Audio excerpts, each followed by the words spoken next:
Então, vamos lá concluir, dar início à conclusão desse estudo, dessa palestra. Você já viu, recapitulando, a origem dos deuses desde a Babilônia, passando por Pérsia, passando por Grécia, passando agora pela Roma, a grande e poderosa Roma, que oprimiu vários povos, várias nações, com seu baluarte, estandarte de poderio. Estamos agora aqui nos tempos de Jesus Cristo, onde ele morreu e não se sabe realmente qual foi a data que ele nasceu, não foi 25 de dezembro, como se prega muito aí, e é isso que nós vamos ver agora, tá bom? Então, você está ciente que de geração em geração, o nome desses personagens diabólicos foram mudando. Vamos ver agora qual é o nome deles hoje. Hoje, como é que esse povo que diz que me honra, mas que o seu coração está longe de mim, sustentou para comigo consiste apenas em mandamentos não, a qual foram instruídos. Não conhece a verdade. Errais por não conhecer as Escrituras. Isso. Se você não conhece as Escrituras, não tem como você saber. Eis que vos fareis lembrar de todas as coisas, não é isso que está escrito? Conhecereis a verdade vos libertará, não é isso que está escrito? É isso. Amados uns aos outros conforme eu vos amei, não é isso que está escrito? É isso. Mas será que é isso que nós estamos fazendo? Ou será que estamos nos deixando contaminar pela mente diabólica desses senhores donos do mundo? Quando eu falo senhores donos do mundo, porque eles já estão aí sim. Já estão dominando sim. Desde lá, do grande Nimrod. Né? Eles vieram de geração em geração, de reino em reino. Agora eu te pergunto, como é que são formados os reinos hoje? Você sabe que quando uma pessoa chega ao reino, um ou outro só pode substituí-la uma pessoa da mesma descendência. Senão, quebra o laço, quebra a linhagem. Então, veja bem, desde que foi fundado lá, de lá para cá, sempre houve a linhagem, para não se quebrar a linhagem. Mas o plano é o mesmo. Deus querendo expandir, até mesmo para evoluir, e o plano de Satanás para juntar, para criar um sistema global, um sistema unificado, para que o poderio dele seja maior, melhor, mais bem elaborado, para assim manipular o cérebro e a mente daqueles que não conhecem as Escrituras de Deus. Então foi isso que Roma planejou. Roma falou, estamos perdendo para o cristianismo, temos que fazer algo. Então vamos lá na Bíblia. Então todos... me desculpa, só que essa passagem, eu não vou falar para você. Me desculpa. Eu vou passar aqui a história. Mas é muito eu chegar aqui e dizer para você onde está, porque você tem que se interessar em ler. Tem que se interessar em ler, até porque não está muito difícil. Não está muito difícil. Toda história agora que eu vou falar para você que está na Bíblia.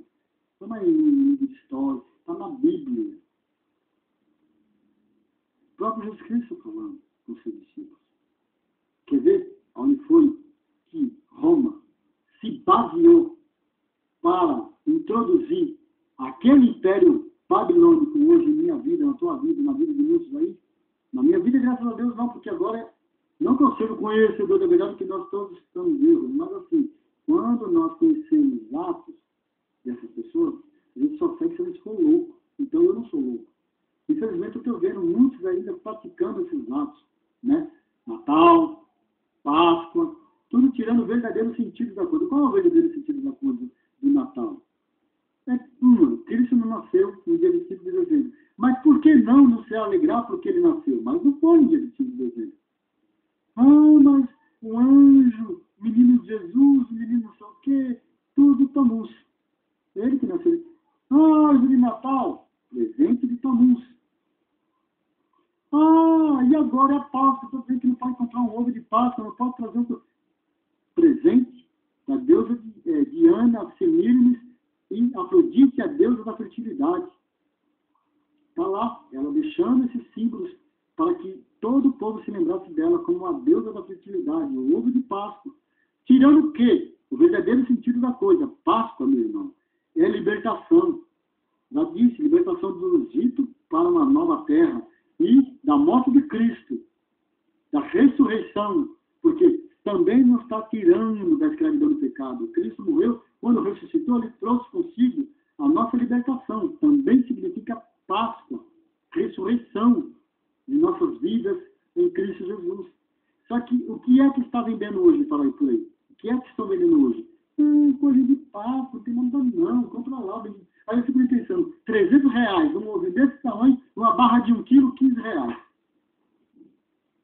A barra de 1 quilo, R$15. Um ovinho de papo que simboliza uma história pagã, você não paga, você não tem nem noção do preço que você está pagando. Paga um absurdo, mas eu estou levando de presente. Paganismo. Paganismo, infelizmente é paganismo. Já caiu isso já, infelizmente. Mas hoje eu estou liberto. Então é isso que eu quero que você se liberte. Natal, árvore de Natal, coloca isso aqui. Já sei bonito, mas eu já vi pessoas colocar dentro da igreja, dentro do templo.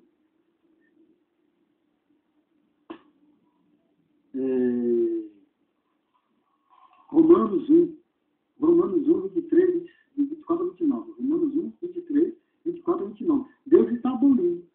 Vocês trazem ídolos pagãos para dentro das suas casas.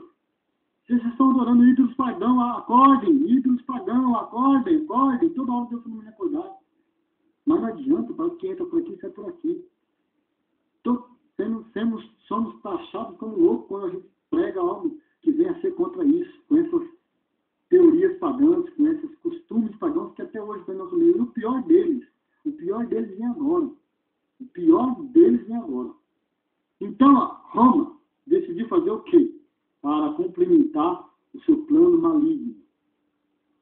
Roma pegou um versículo da Bíblia. Pedro, qual é o seu nome? Pedro. Isso é verdade. Pedro significa rocha. E sobre esta rocha edificarei a minha igreja. Quando Jesus Cristo falou isso para Pedro, ele estava falando, Pedro, qual é o teu nome? Pedro significa rocha. Então, é simplesmente uma coincidência aí. Pedro significa rocha, Pedro. Então, sobre essa rocha, que está falando dele mesmo, Cristo, a rocha, eu vou edificar a minha igreja, sobre a rocha, que é Cristo. Eu sou a pedra de esquina. Cristo falou, eu sou a pedra angular. Entendeu? Eu edificarei a minha igreja. Aí o que acontece? Vem Roma, com a sua mente diabólica, pega essa passagem, então quer dizer que a igreja de Jesus Cristo vai ser fundada sobre Pedro. Então o que acontece? Pega lá o resto dos mortais de Pedro, coloca em qualquer lugar e vão edificar um templo. Onde nós podemos adorar quem? Quem? Você sabe? Pois eu vou te falar agora. Não tem nada a ver com Deus, com Jesus e nem com Maria, a mãe de Jesus, que não era virgem. Você diz, não, assim. Maria teve Jesus através do Espírito Santo. E depois continuou sua vida, meu amigo. Normal com seu esposo. E teve outros filhos. Um deles, Felipe, irmão de Jesus. Ou você também não sabia disso? Aposto que nem muitos cristãos sabiam disso. Mas, porém, Roma chegou ali, então vamos verificar. E começou. Só que entra ali a grande coisa. Como construir o templo? Como colocar e peregrinar na mente dessa pessoa que eles têm que adorar esses deuses que nós trouxemos da Grécia para cá? Que é Zeus, né? O Apolo, Vênus e Cupido. Como podemos fazer isso? Vamos mudar o nome desses personagens para um nome mais interessante ao qual eles vão aceitar. Eles não estão falando que Jesus ressuscitou? Não é a mesma história? Vamos colocar lá. Então vamos colocar lá Zeus como Deus, para esse povo acreditar. Vamos colocar, né,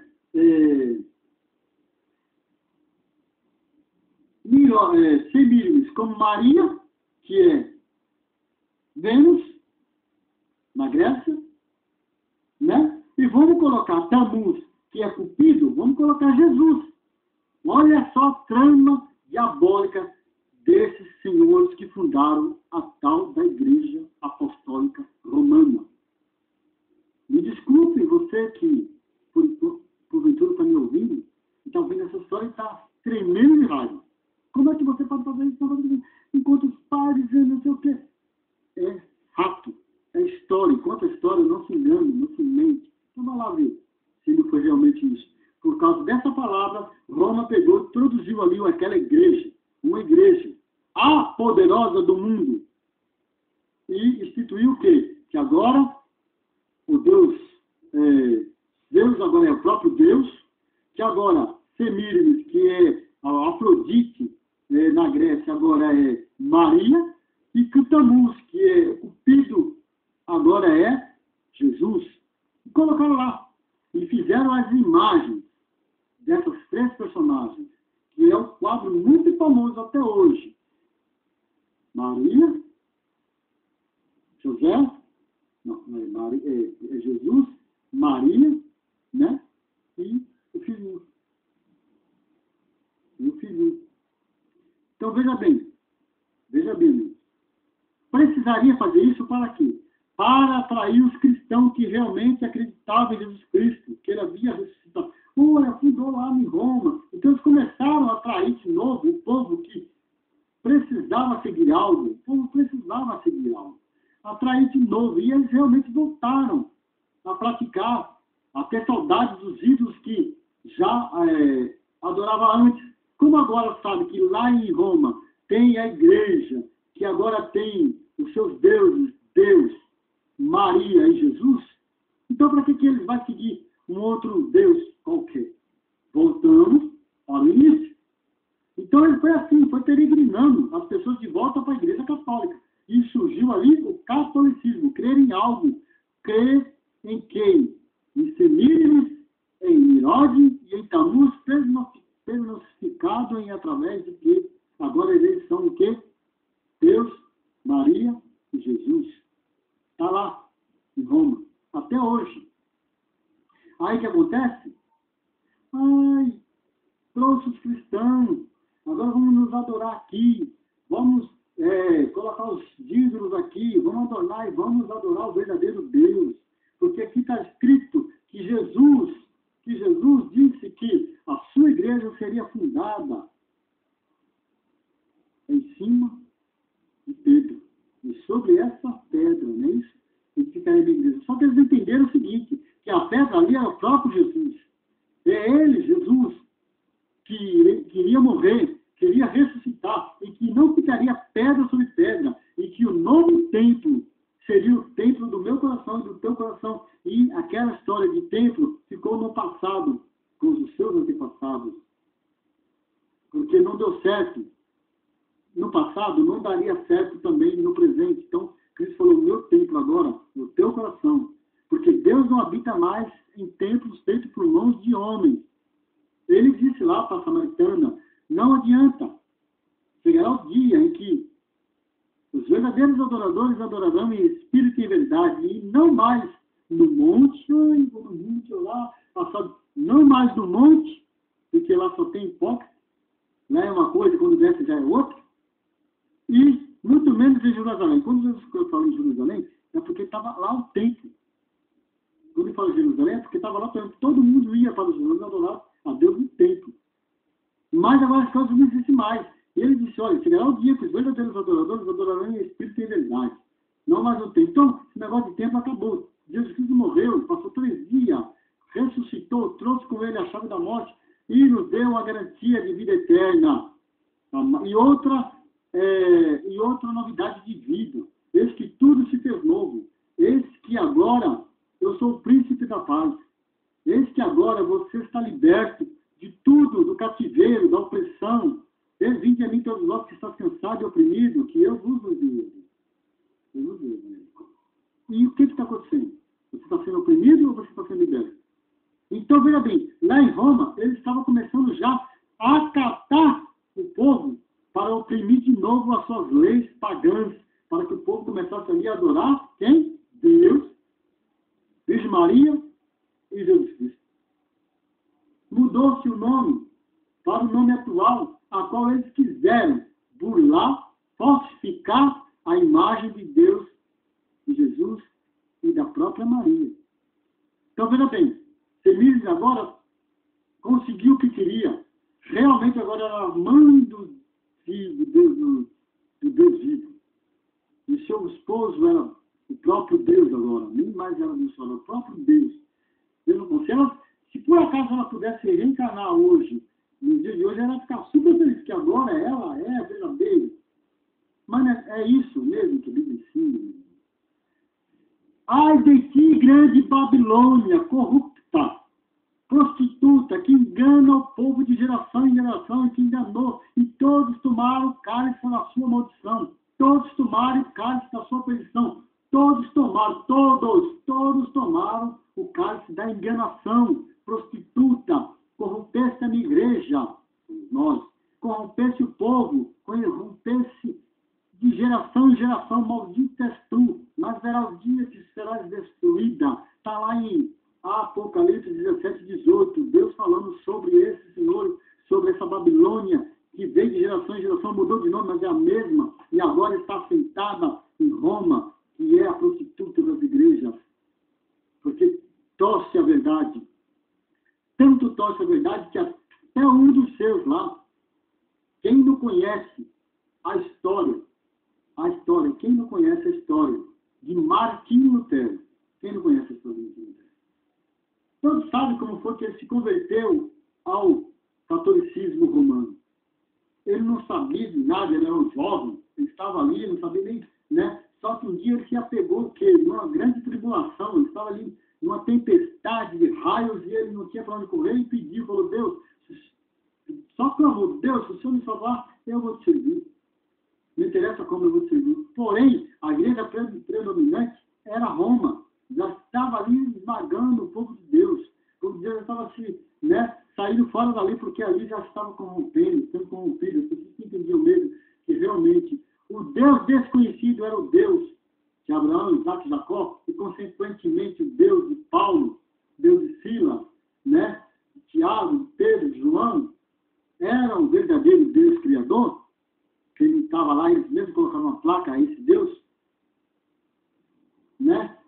Estava sendo oprimido agora. Então Roma conseguiu o que queria. Aí Martinho Lutero foi lá servir com eles. Foi lá. Mas quando ele começou a ler a Bíblia, e quando ele começou, que ele foi fazer um estagiário, que quando ele chegou naquele templo, sabe que templo era esse que ele chegou? A construção desse templo que está sentado naquele monte em Roma, a qual a Bíblia fala que será destruída, porque é a mulher que está sentada na grande Babilônia, está se referindo a Semíramis, onde eles dizem agora que é Deus, Maria e Jesus, está lá, vão pagar caro, porque estão enganando. Só que Martinho Lutero, ele viu aquilo e ficou revoltado, falou, não, estava lá. Eu vim aqui para aprender, estou vendo isso. Sabe o que está vendo lá? A palavra é contingência. O que é isso? Você ir, pagar e conseguir uma salvação pelo seu pagamento. Liturgência. Ele chegou ali e viu uma fila enorme na porta daquele templo que estava sendo construído ainda, e viu lá uma grande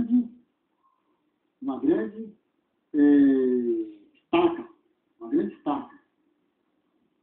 E essa estaca teve origem, sabe onde? No Egito. No Egito. E eu vou te falar por quê. Vamos pegar aqui, Grécia, Egito. Olha lá. O Egito foi antes de Roma, grande império também. Então, lá no Egito, esses senhores do mundo também pregnaram a sua teoria dos deuses pagãos, lá no Egito. E através dos faraós, Nimrod passou a ser Osíris, Semíramis passou a ser Ísis, que é muito conhecida, e Tammuz passou a ser conhecido como Horus. E dali, consequentemente, outros ídolos apareceram, como pasme, o Deus Ra. Sabe que Deus é esse Deus Ra? Só para você entender que estava acontecendo em Roma, ali, quando eles levantaram ali uma estaca que simbolizava a fertilidade de Semíramis, veio lá de Roma, esse ato. Agora eu te pergunto, você por acaso não, na sua cidade em que você nasceu, você vai ver uma estaca, que ela começa grossa no começo e vai se afinando, e tem só a ponta, uma pirâmide perimetral. Vou te falar onde que tem. No Ibirapuera tem. Na grande avenida na Argentina tem. Nos Estados Unidos, em frente ao Congresso Nacional, tem. esse símbolo, estou me fugindo novamente, como é que se chama? Obelisco. Esse obelisco significa fertilidade da deusa Semíramis, né? E esse é o símbolo da fertilidade que estava sendo construído ali na Praça de Roma, na Praça Papal, um símbolo da fertilidade. Olha só, o símbolo da fertilidade. Qual é o símbolo de fertilidade do ser humano homem?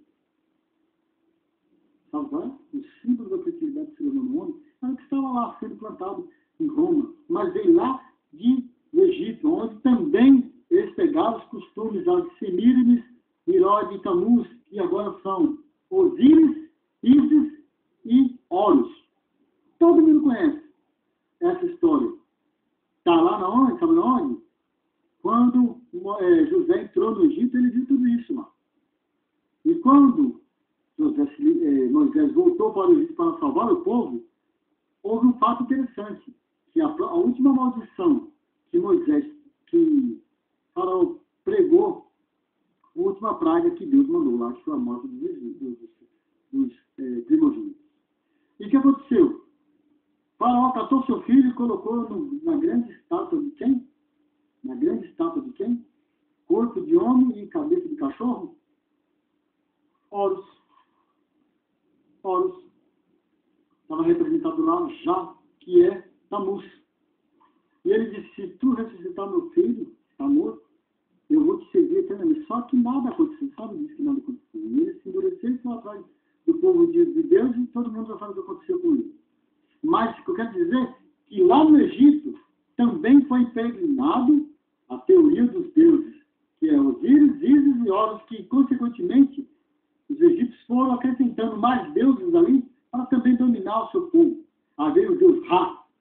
E esse deus Ra é um que até hoje, infelizmente, está na boca do povo. Quer saber como? Parabéns para você, nessa data querida, muita felicidade, muitos anos de vida. E para fulano nada, tudo, então como é que é? É pique. Ra, Tim, Bum. Não é isso que nós cantamos aí na festa de cada aniversário de nossas crianças, de nossos parentes, colegas? Agora, você sabe o que significa Ra, Tim, Bum? Você sabe o que significa isso? Ra, Tim, Bum? Vou te falar. Ra é o deus pagão, filho de Horus. Né? Deus pagão, filho de Horus. Tim, Bum é maldição.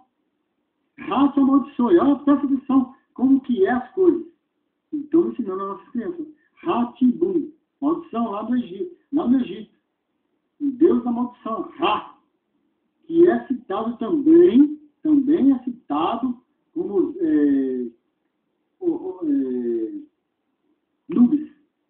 Anubis, citado como Anubis, que também é um deus pagão no Egito. Mas o que eu quero trazer para você aqui, estou te falando, é do obelisco que Roma simbolizava fertilidade da deusa Ísis, que é Semíramis, a deusa Ísis, a grande e poderosa Ísis. Você passava aí, uns tempos atrás aí, um episódio de uma série que chamava Ísis a Poderosa. Olha só, Estados Unidos lá, né? Tanto adorador desses senhores. Porém, veja bem, agora Roma estava construindo ali esse obelisco. E quando aquele homem que prometeu a Deus servi-lo chegou naquele lugar, ele viu algo errado. Ele viu o quê? Que o povo ali estava se corrompendo com liturgia, com relíquias. Por que os senhores de Roma estavam fazendo isso? Para poder construir o templo. Eles vendiam. O professor chegava lá com relíquia, né? Ele colocava lá uns ossos dizendo que era de santo daqui, santo de lá, santo de Deus, e começava a vender. E o povo que comprava aquela relíquia, né, não precisava se confessar mais nada, não tinha mais confessado. E estava salvo e pronto, acabou. Então era assim que se resume a parada. Quando se construiu o templo, aí foi que Martinho Lutero se revoltou. Falou, olha lá, na Bíblia está escrito isso, vocês estão fazendo tudo ao contrário. Então está tudo errado. E ele se rebeliou e colocou lá os seus mandamentos, a qual ele achou que era certo, na parede do templo e saiu fora. E criou, e dele foi criado todas as denominações de hoje. Por quê? Porque você me disse que você é protestante. Então, sai daí o protestantismo. Ele não fundou o protestantismo. Quem fundou foi aquelas pessoas que concordaram com ele. Ele simplesmente se afastou da Igreja Católica e aqueles seguidores que acharam que ele estava certo daquilo que ele pregou lá, começou a fazer cultos separados da Igreja Católica, mas com o mesmo ritual. Só não tinha o que ele achou que era errado, que é os deuses pagãos. Mas as outras coisas eles trouxeram igualzinho. É templo, é cadeira, é o altar, entendeu? E por aí vai. É ou não é? Eu estou mentindo? Daí surgiu o protestantismo. Daí surgiu todas as outras denominações que existem hoje no tocante a protestantismo. Não, eu sou protestante. Não, eu sou neopentecostal, eu sou pentecostal. Meu, eu vou te falar um negócio. Cristo disse assim, sede crente. A minha igreja será, minha casa será chamada casa de oração. Sede crente.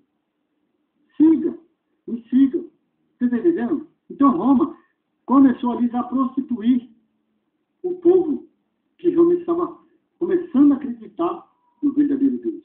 Eles conseguiram trazer para a igreja, colocando ali como se ela fosse fundada em cima de Pedro, porque Jesus falou assim, em cima de ti, dessa pedra eu edificaria a igreja, mas Jesus está falando dele mesmo, e por aí vai. E colocou ali o obelisco, o símbolo da fertilidade de Semíramis, que hoje você vê em várias grandes cidades. Né? Ou não é? Está entendendo? E o que acontece? Daí foi se criando as religiões de hoje. Até hoje. Placa de tudo quanto é nome, não é verdade? Tudo quanto é nome, mas tudo deu origem lá. E antes? O que eu quero te perguntar de antes? Será que não existia cristão antes disso? Antes desse fato desse homem se rebelar contra a Igreja Católica? Né? Será que não existia o cristianismo? Será que Deus não estava agindo e salvando através de outras pessoas?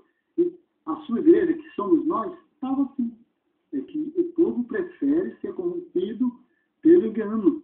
E começou a adorar ali na Igreja Católica os ídolos que agora não são mais famílias, não são mais famosos e muito menos milagres. Agora é Jesus, Deus e Maria. A grande Virgem Maria. Amém? O próximo é a conclusão. E eu quero te agradecer já por você ter escutado até aqui. Tá bom?